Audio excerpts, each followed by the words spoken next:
interesting question here because the junior college ranks seem to have really taken a beating here.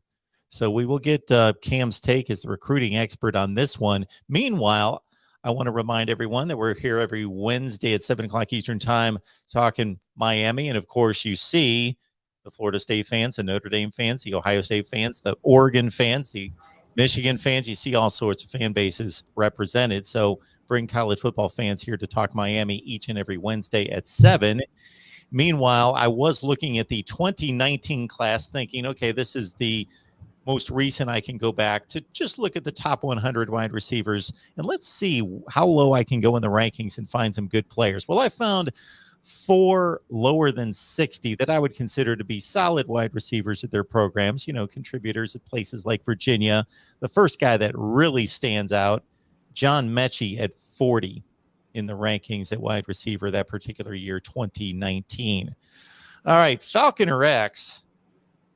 This is kind of a sad deal when it comes to just what maybe this transfer portal and whatever the NIL implications are in all of this has done to junior college football and those prospects. So Falconer X says nobody talks about JUCO transfers anymore.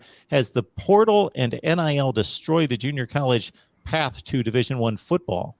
I don't think it's destroyed it. It has made it very much more precarious than it used to be. Remember, Jermaine Johnson, who went to Florida State. He went to Georgia after he was at Independence, the year that they were out there for Last Chance U.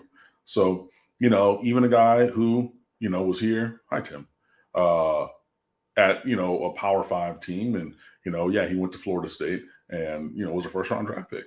That's a guy in this current draft cycle who, went JUCO to, eventual national champion. He was going to be a backup on that defense if he stayed. He goes and starts at Florida State, whatever. But he gets a first round draft pick. It's just going to be, I think, fewer of those guys. I think the transfer portal with the one-time free transfer, as in I can just go somewhere else and play. But you can do that one time in your career. Any other transfer to immediate, eligibility would become possible with the waiver, But I just think that the portal is just, it has, I think, made a strata. It's changed the hierarchy, I think, where upper teams are going to recruit, from other bigger teams, even if you're talking some guys Division II, you're talking FCS, you're talking the bottom half of Division I. I think they're going to go up to, Alabama, O State, Washington, Texas, Miami, like the cream of the crop. And then that'll create room for guys from JUCO and, Division II, Division III, maybe to come up to a different stratosphere in Division I. But I think it will take the real special talent to continue to go JUCO to high major Division I think. What happens? This is another similar recruiting question to what Falconer X just asked.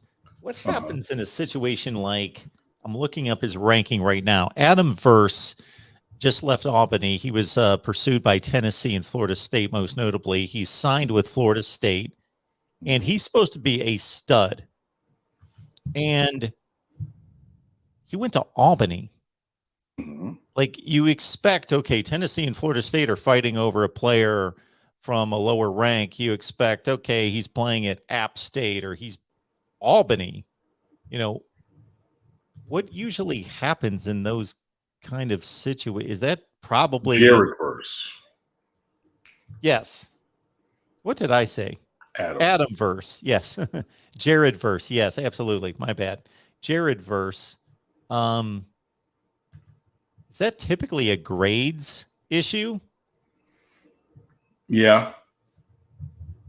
I mean, yeah, he. Let's see where he was ranked. I can't He find his wasn't ranking now. He wasn't ranked as a high school kid. 6'4", 247, so he had the size. From